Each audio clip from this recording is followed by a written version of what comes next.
السلام علیکم ورحمۃ اللہ وبرکاتہ۔ بسم اللہ الرحمن الرحیم۔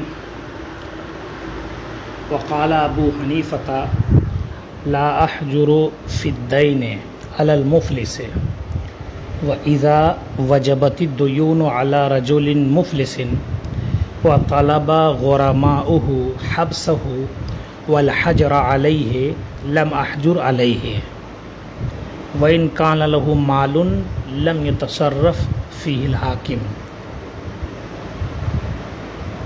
وَلَكِنْ يَحْبِسُهُ أَبَدًا حَتَّى يَبِيعَهُ فِي دَيْنِهِ فَإِن كَانَ لَهُ دَرَاهِمُ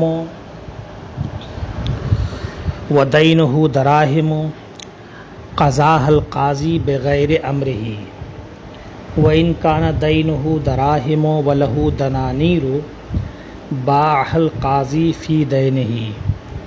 وقال ابو یوسف ومحمد اذا طلب غرماء المفلس الحجر علیہ حجر القاضی علیہ ومنعه من البیع والتصرف والاقرار حتى لا يضر بالغرماء وباع ماله ان امتنع المفلس من بيعه وقسمه بين غرمائه بالحصص فإن أقر في حال الحجر بإقرار لزمه ذلك بعد قضاء الديون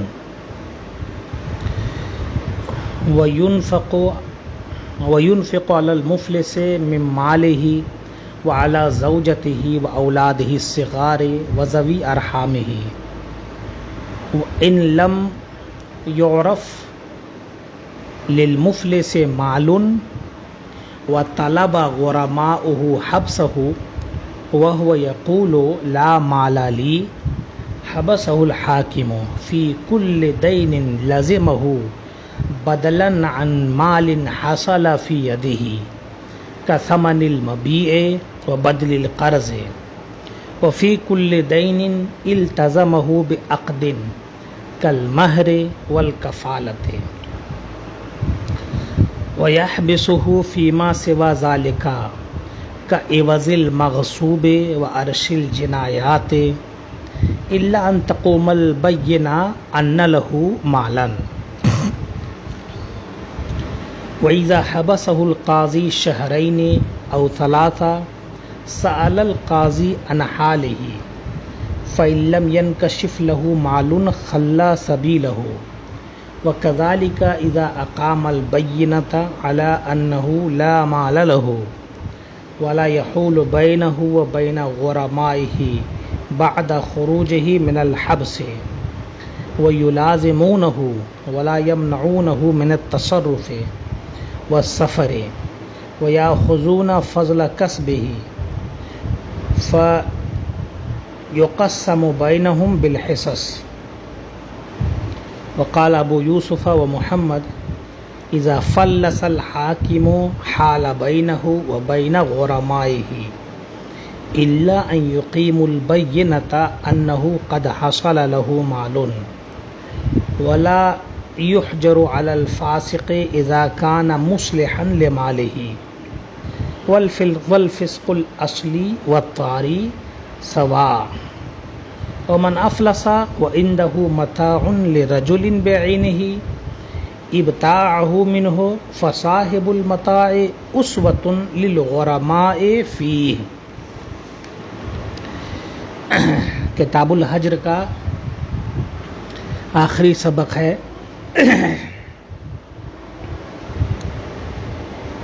اور اس سبق میں گفتگو صرف حجر مفلس کے تعلق سے ہے کہ اگر کوئی فقیر ہے مفلس ہو گیا ہے تو ایسی صورت میں اس نے کسی سے قرض لیا ہو تو اس نے کسی سے قرض لیا تھا، اب مفلس ہو گیا تو ایسی صورت میں اسے قید کیا جائے گا، اس سے کیسے دلایا جائے گا، اسی کی تفصیل ہے جس میں امام اعظم اور صاحبین کا کچھ اختلاف بھی مذکور ہے۔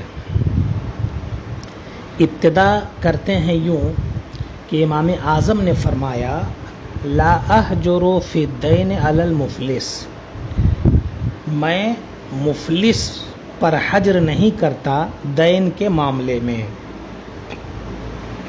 یعنی دین کی وجہ سے مفلس کے حجر کا حکم نہیں دیتا کہ اس کو بیع و شراء وغیرہ سے روک دیا جائے۔ یہ اجمالی مسئلہ سامنے آ گیا، اس کی تفصیل یہ ہے جو نیچے آ رہی ہے۔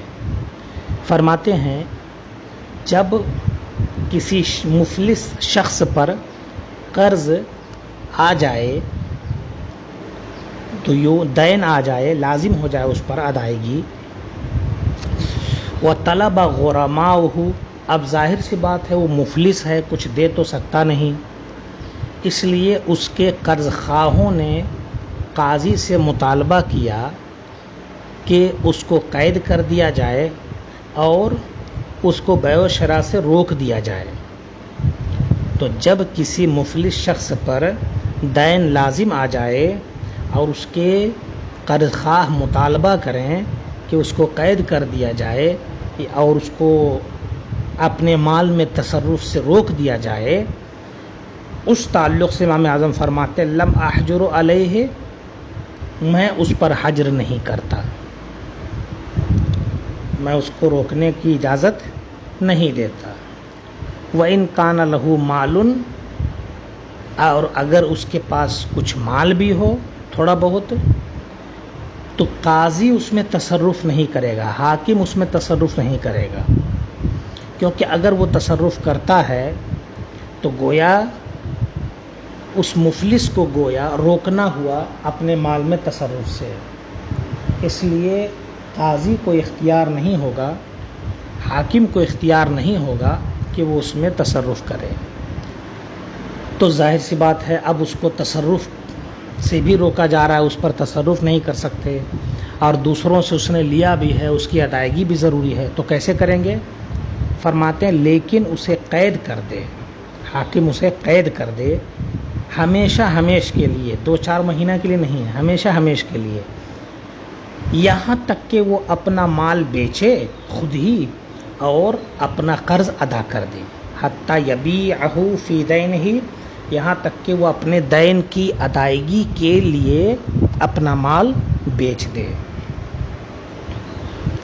تو تصرف کرنے کا حق نہیں ہے بیچنے کی صورت، یعنی مثال یوں سمجھ لیجئے کہ مفلس کے اوپر کسی کا 2000 روپیہ نکلتا ہے اور اس کے پاس ایک بکری ہے، تو حاکم یہ نہیں کرے گا کہ بکری کو بیچ کر کے 2000 ادا کر دے، بلکہ حاکم اسے مجبور کرے گا کہ یہ بکری کو خود بیچے اور قرض ادا کرے۔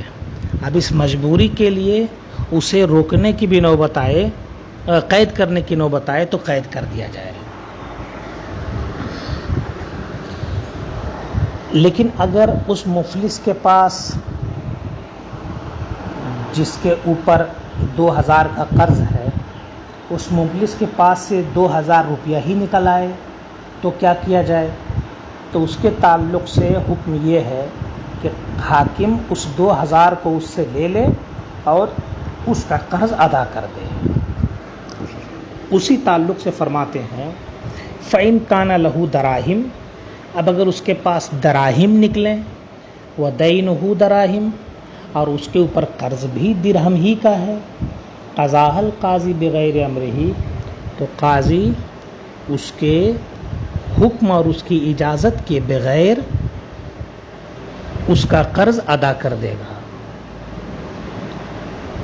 کیونکہ جو جنس لازم ہے، جو جنس اس پر دین کی صورت میں لازم ہے وہی اس کے پاس موجود ہے، تو اس لیے یہاں دینے میں حرج نہیں ہے۔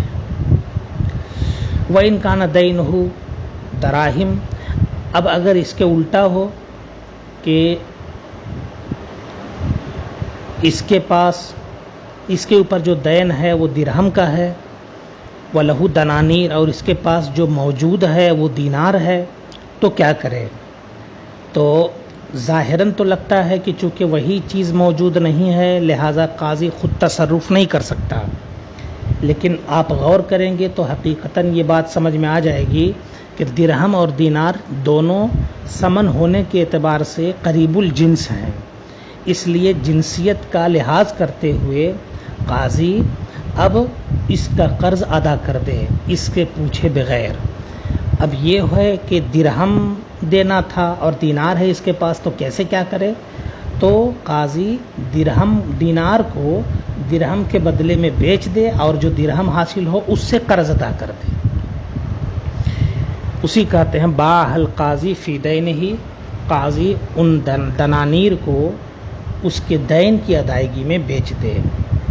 یہ امام اعظم کا مذہب ہے، اور اس پورے تعلق سے امام ابو یوسف امام محمد فرماتے ہیں اذا طلب غرماء المفلس الحجر علیہ، جب دیکھیے شروع سے بالکل چل رہا ہے، گویا امام اعظم کا اور صاحبین کا شروع سے اختلاف ہے۔ امام اعظم کا آپ نے سن لیا، صاحبین فرماتے ہیں کہ جب مفلس کے قرض خواہ مطالبہ کریں کہ قاضی اس کو روک دے تصرف سے اپنے مال پر، قاضی اس پر حجر کرے، حجر القاضی علیہ، تو قاضی اس پر حجر کر دے، ومنعه من البیع والتصرف والاقرار۔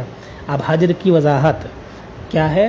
قاضی اسے روک دے بیع سے اور اپنے مال میں تصرف سے اور کسی دوسرے کے لیے اقرار کرنے سے، یعنی اب یہ مفلس نہ خرید و فروخت کر سکتا ہے، نہ ہی یہ مفلس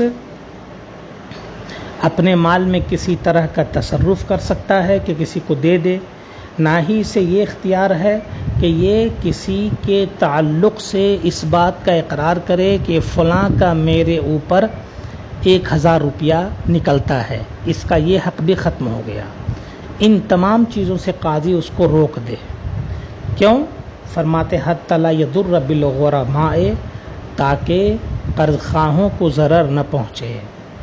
اور باع مالہ، اور قاضی کیا کرے؟ امام ابو یوسف امام اعظم نے فرمایا تھا قاضی حجر نہیں کرے، اور اگر مال ہو تو اسے قید کر دے، لیکن اس میں خود تصرف نہیں کر سکتا ہے یہاں تک کہ وہ خود بیچے اور ادا کر دے۔ اور صاحبین کیا فرماتے ہیں؟ قاضی اس کو تصرف سے روک دے، وباع مالہ، اور اگر ان امتنع المفلس من بیعہ، اگر مفلس اپنا مال بیچنے سے منع کر دے کہ میں نہیں بیچوں گا، تو اب قاضی اس کا مال بیچ دے، اور بیچنے کے بعد کیا کرے؟ وَقَسَّمَهُ بَيْنَ غُرَمَائِهِ بِالْحِصَصِ، قرض خواہوں کے درمیان ان کے حصوں کے مطابق تقسیم کر دے، یعنی اگر جتنا قرض تھا اتنا ہی مال حاصل ہو گیا تو سب کو پورا پورا دے دے اتنا ہی، اور اگر کم حاصل ہوا ہے تو لحاظ کر کے فیصد کے اعتبار سے سب کو دے دے، کہ ایک کا 100 روپیہ تھا، دوسرے کا 200 روپیہ تھا، تو ایک کو اور قرض میں ملا ہے صرف 30 روپیہ، تو ایک کو 10 روپیہ دے 100 والے کو، اور 200 والے کو 20 روپیہ دے دے، اس طرح سے لحاظ کرے۔ فَإِنْ أَقَرَّ فِي حَالِ الْحَجَرِ، قاضی نے تو اس کو روک دیا تھا، اقرار نہیں کر سکتا، لیکن اگر اس نے اقرار کر ہی لیا حجر ہی کی حالت میں، ممانعت ہی کی حالت میں، بے اقرار، کسی طرح کا اقرار کر لیا کہ فلاں کا میرے اوپر اتنا روپیہ ہے نا، لازمہ ذالک، تو یہ اقرار لازم ہو جائے گا، اب ادا کرنا ضروری ہے، لیکن کب؟ بعد قضاء الدیون، موجودہ دیون کی ادائیگی کے بعد۔ مطلب یہ ہوا یہاں پر شریعت نے ہر ایک کا لحاظ کیا ہے کہ اگر وہ مفلس کسی اور سے بھی لیا ہے اور اگر اقرار نہیں کرے گا تو جس سے لیا ہے اس کا نقصان ہو جائے گا، لہٰذا اقرار کرنے سے تو قاضی روکے تاکہ ایک دوسرا مفسدہ جو ابھی بتا رہا ہوں وہ نہ پایا جائے، لیکن اگر اس نے اقرار کر لیا واقعتاً تو پھر اس کا اقرار معتبر ہوگا، اور ایسا نہیں ہے کہ یہ جو اخیر میں اقرار ہوا ہے سب سے پہلے اسی کو دیا جائے گا، بلکہ پہلے جتنے دیون اس پر لازم تھے، جن کے تعلق سے قاضی کے پاس مقدمہ پہنچا ہے، ان کی ادائیگی کی جائے اور اخیر میں اس کو ادا کیا جائے۔ اصل میں ایک مفسدہ یہاں یہ بھی ہے کہ اس کے اوپر دین کی صورت میں جو رقم ہے اور اس کا مال بیچا جانا ہے، تو اب وہ اپنے مال کو بچانے کے لیے ممکن ہے کہ کسی کے تعلق سے اقرار کر لے کہ فلاں کا میرے اوپر اتنا روپیہ ہے، اور اقرار کا مقصد صرف یہ ہو کہ اس طور پر میرے پاس کچھ پیسہ آ جائے گا تو ادائیگی آسان ہو جائے، میرے پاس کچھ پیسہ آ جائے گا، یعنی فلاں کا اقرار اس لیے کیا کہ جب میرا مال بیچا جائے گا اور قرض خواہوں کو دیا جائے گا تو اس کو جو دیا جائے گا تو وہ تو لوٹ کر کے میرے پاس آئے گا، تو کم سے کم اتنا ہوگا کہ میرے پاس کچھ بچ جائے گا۔ تو ممکن ہے کہ اس اقرار میں کچھ دجل بھی ہو، کچھ فریب بھی ہو، اسی لیے اس اقرار سے اس کو روکا جا رہا ہے۔ لیکن اگر وہ کر ہی لیتا ہے تو اس کے اس اقرار کا لحاظ کیا جائے گا، پہلے تمام قرضوں کو ادا کر دیا جائے گا، اب جو مال بچا ہے اس سے اس کا یہ والا دین جو ہے وہ ادا کیا جائے گا۔ اور اگر نہیں بچتا ہے تو کوئی بات نہیں، پھر اس کے تعلق سے اگلا مسئلہ ہوگا۔ اب جب اس پر حجر کر دیا مفلس پر، تو اس کے گھر بار کا خرچ کیسے چلے گا؟ کتب ينفق علی المفلس، قاضی خرچ کرے مفلس پر اس کے مال میں سے، اور اس کی بیوی پر، اور اس کے چھوٹے بچوں پر، اور اس کے ذوی الارحام پر، یعنی ان رشتہ داروں پر جو رشتہ دار کے ان کے ذوی الارحام میں آتے ہیں، اور جیسے نواسا ہو گیا ہے نا، یا اس طریقے سے بھانجی ہو گئی، تو یہ وہ ہیں کہ جن کا نفقہ کسی اور پر لازم ہے، مگر ان کے نہ ہونے کی وجہ سے یہ اگر انہی کے پاس رہتے ہیں چھوٹے چھوٹے، تو یہ ذوی الارحام بھی انہی کی کفالت میں رہیں گے، اور اس مفلس کے مال سے ان کی بھی کفالت کی جائے گی۔ وَإِن لَّمْ يُعْرَفْ لِلْمُفْلِسِ مَالٌ، اب اگر مفلس کے لیے کسی مال کا پتہ نہ چلے، مفلس ہے، مال کا بھی کوئی پتہ نہیں چل رہا ہے، وَطَلَبَ غُرَمَاؤُهُ حَبْسَهُ، اور اس کے قرض خواہ اس کی قید کے طلبگار ہیں، مطالبہ کر رہے ہیں کہ اس کو قید کیا جائے، اور وہ مفلس کہتا ہے لا مال لی، میرے پاس کوئی مال نہیں ہے۔ کیا مطلب ہوا؟ اب مسئلہ یہ بیان کر رہے ہیں کہ یہ پتہ چل گیا کہ مفلس کے پاس مال نہیں ہے، اور وہ خود بھی کہہ رہا ہے کہ میرے پاس کوئی مال نہیں ہے، اور قرض خواہ کہتے ہیں کہ اگر اس کے پاس مال نہیں ہے تو اس کو قید کر دیا جائے، تو اب حاکم اس کو قید کرے گا۔ کیوں؟ اس لیے کہ قرض خواہ مطالبہ کر رہے ہیں اس کا، مگر کن قرض خواہوں کے مطالبے پر اسے قید کرے گا، اس کی تھوڑی تفصیل ہے۔ دو طرح کے قرضوں پر قرضوں کے بدلے میں اسے قید کیا جا سکتا ہے۔ ایک، اس نے کوئی خرید و فروخت کی، کوئی چیز خریدی اور پیسہ نہیں دیا ہے نا، یا کسی سے اس نے قرض لیا تھا اور اس کو لوٹایا نہیں ہے، ایک تو یہ صورت ہو گئی۔ تو یہاں کیا ہوا؟ یہاں یہ ہوا کہ مال کے بدلے میں مال ہے نا، مال کے بدلے میں مال لیا اور بدلے میں نہیں دیا۔ اور دوسری صورت یہ ہے کہ کوئی عقد کیا اس نے، اور اس عقد کی وجہ سے اس پر لازم آیا، یعنی اس نے خود اپنے اوپر لازم کر لیا، مال کے بدلے میں مال نہیں ہے یہاں، لیکن خود اس نے اپنے اوپر لازم کر لیا ہے نا۔ اور اس کی مثال جیسے کہ مہر ہے، اور جیسے کہ کسی کا ضامن بن گیا، کفیل بن گیا ہے نا، تو یہ صورتیں ایسی ہیں کہ ان دونوں میں اسے قید کیا جائے گا۔ حاصل کیا نکلا؟ مفلس نے کسی سے کچھ خریدا، پیسہ نہیں دیا، تو اب جو بائع ہے وہ قاضی کے پاس جا کر کے قید کا مطالبہ کر سکتا ہے، اور کسی سے قرض لیا مفلس نے، اسے واپس نہیں کیا تو قرض خواہ مطالبہ کر سکتا ہے۔ بیوی کو مہر نہیں دے رہا ہے اور بیوی مطالبہ کر رہی ہے تو قید کیا جا سکتا ہے۔ کسی نے کسی کا کچھ نقصان کر دیا، یہ کفیل بن گیا، اسے اسی کی کفالت میں ہے، تو ایسی صورت میں اس کو بہرحال مطالبہ کرنے پر جو ہے سامنے والے کے قید کیا جا سکتا ہے. اس کے علاوہ میں اس کو قید نہیں کیا جائے گا. جیسے کوئی سامان غصب کر لیا، روپیہ غصب کر لیا، کھا گیا، اب مطالبہ کر رہا ہے سامنے والا، تو قید نہیں کیا جائے گا، ہے نا. اسے کوئی جنایت سرزد ہو گئی، تو ایسی صورت میں اس جنایت کا تاوان نہیں دے پا رہا ہے تو اسے قید کر لیا جائے گا. اسے قید نہیں کیا جائے گا ان صورتوں میں. ہاں، ان صورتوں میں کب قید کیا جائے گا؟ جب دلیل سے ثابت ہو جائے کہ مال ہے مگر نہیں دے رہا ہے تو قید کیا جائے گا. اب عبارت میں لائیے، حبسہ الحاکم، حاکم اسے قید کرے گا، فی کل دین، ہر اس دین میں جو اس پر لازم ہو، بدلاً عن مال، ایسے مال کے بدلے جو اس کو حاصل ہوا ہے. فی یدہی کا ترجمہ نہیں کر رہا ہوں، حصل لہو، جو اس کو حاصل ہوا ہے، کا ثمن المبی، یعنی جو اس کے پاس حاصل ہے وہ مال. جیسے کہ مبی کا ثمن نہیں دیا تھا یا قرض کا بدلہ نہیں چکایا تھا، تو اس کے بدلے میں مطالبہ ہو تو قید کیا جا سکتا ہے. وفی کل دین، اور ہر اس دین میں جس کو اس نے خود اپنے اوپر لازم کیا کسی عقد کی وجہ سے، جیسے مہر نہیں دے رہا ہے عقد نکاح کے بعد، یا عقد کفالت کے بعد ادا نہیں کر رہا ہے کفیل بنو، تو ان چیزوں میں قید کر سکتا ہے. اور اس کے علاوہ میں اسے قید نہیں کر سکتا. اس کے علاوہ مثال جیسے مغصوب کا بدلہ دینا ہے اس کو جو اس نے غصب کیا ہے، یا جنایات کا تاوان دینا ہے نا، تو ان سب میں اسے قید نہیں کر سکتا. ہاں، جب بینہ کام ہو جائے کہ اس کے پاس مال ہے تو اب ان چیزوں میں بھی اسے قید کر سکتا ہے. یہ قید کتنے دن تک اس کو کرے گا؟ دیکھیے، یہ قید کرنے کے پیچھے مقصد ہے.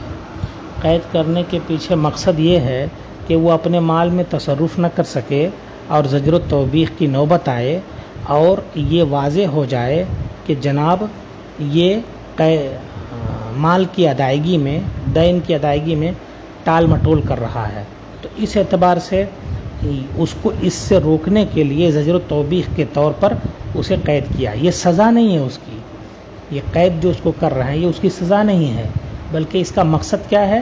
اس کو ٹال مٹول سے روکنا، کہ قید کریں گے تو زجر و توبیخ کی وجہ سے وہ ٹال مٹول نہیں کرے گا، جلد ادا کر دے گا، ہے نا. یا اپنے مال میں تصرف سے روکنا، یہ صورت ہے. لیکن قاضی اس کو قید کرنے کے بعد چپ چاپ بیٹھا نہیں رہے گا، بلکہ قاضی کی ذمہ داری ہے کہ اس کو قید کر چکا ہے، اب اس کے علاقے میں لوگوں سے پتہ کروائے کہ اس کے پاس کوئی مال ہے یا نہیں، مال آیا یا نہیں، ہے نا. دیکھیے، مال آیا یا نہیں کیسے ہوگا؟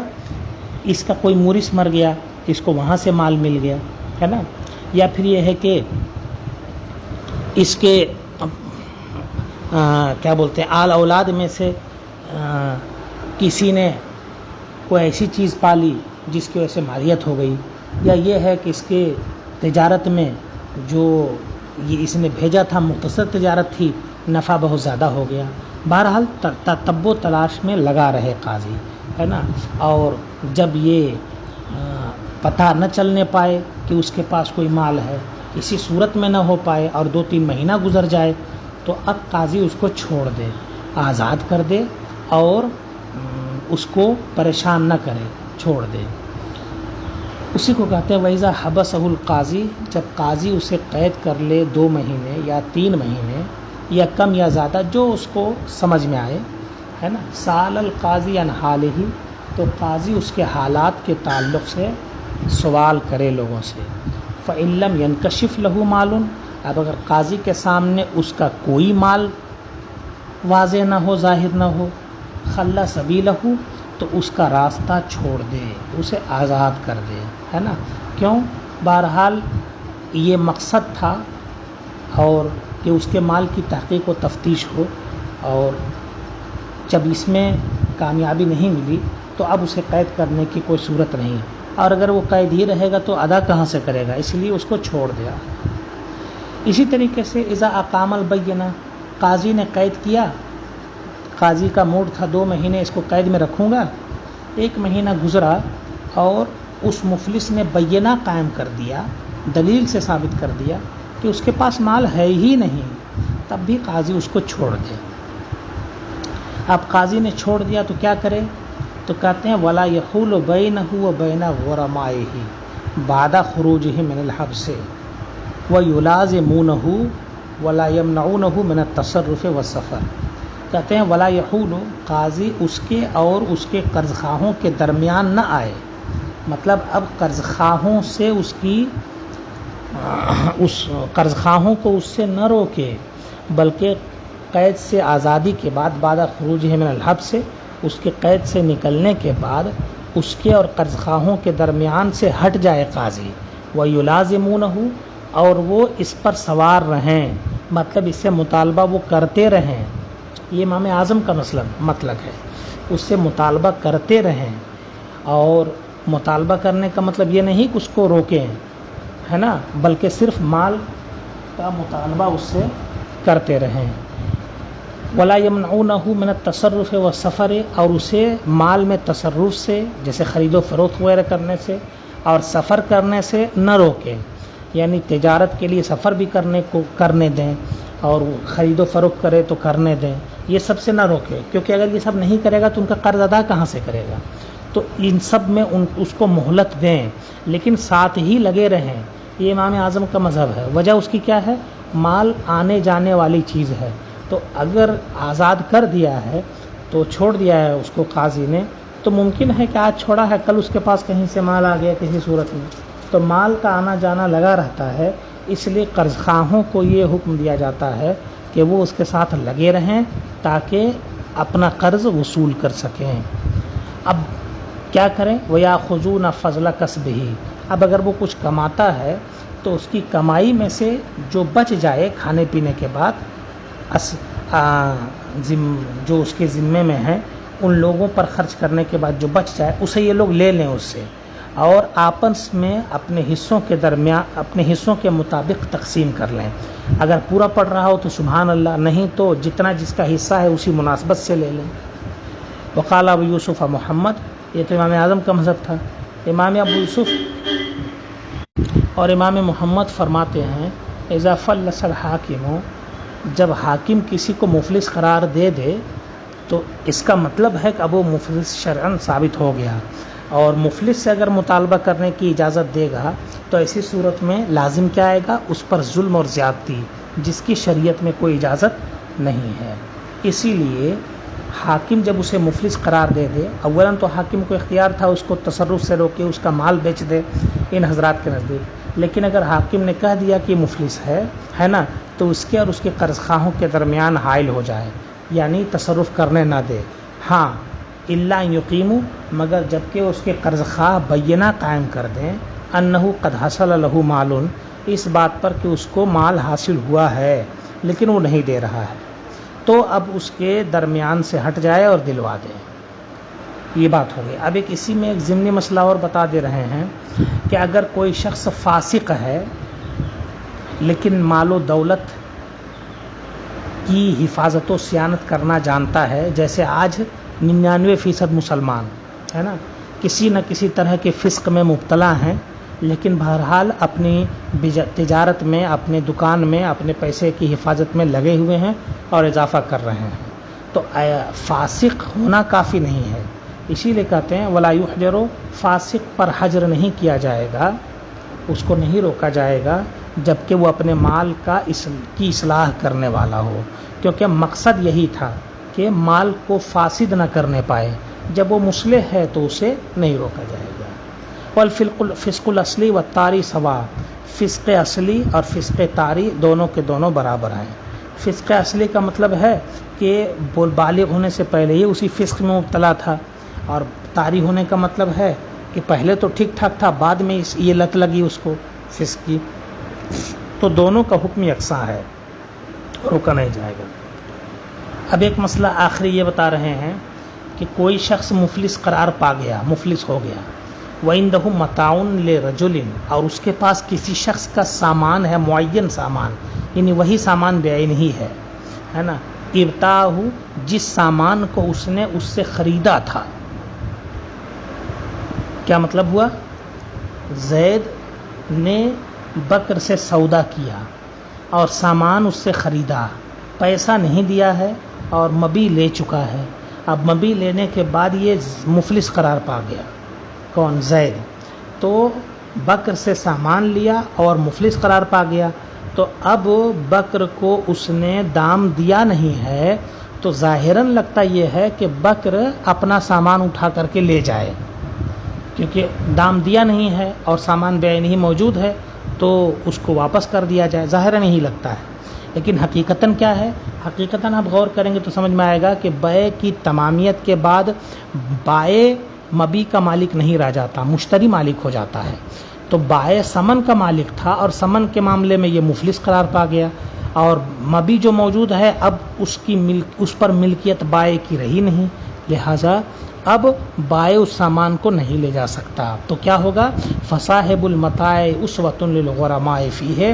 تو سامان والا جو بائع ہے وہ تمام غرماء قرض خواہوں کے شریک ہے اس سامان میں، ہے نا جی. کہ اب اسی سامان سے تمام قرض خواہوں کو دیا جائے گا، تو اس کو بھی اسی سامان سے دیا جائے گا. یہاں آ کر کے کتاب الحجر ختم ہو گیا.